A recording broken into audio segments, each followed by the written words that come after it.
С нашите приятели от ProBrand имаме най-новата напитка в България RS Cola. Поради тази причина правим една игра. Всеки познал в коментарите точен резултат на финала на световното между Испания и Аржентина получава един стек. Количка напълно безплатно. Ти имаш възможност да си спечелиш, има с захар, има и без захар, която си избираш.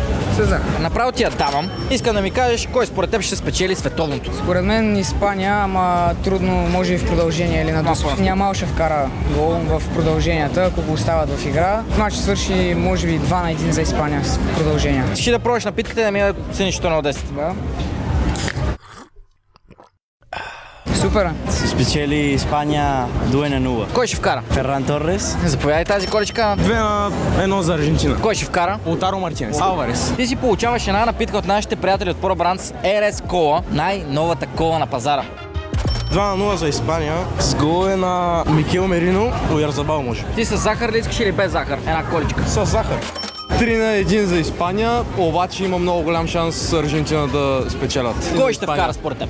Мерино резерва, Ламин Ямал гол и Оярзабал. За Аржентина Лаутаро с асистенция на Меси. Това е много точна прогноза. Получаваш си една от новите напитки RS Cola. Благодаря. Без захар. Да си пиваш, да си гледаш финал на световното. А всеки от вас трябва да напише точен резултат на матча и всеки познал в Instagram под това видео печели безплатна касетка кола. Така че пишете коментари. Също така последвайте ProBrand и мен, за да може да участвате в giveaway.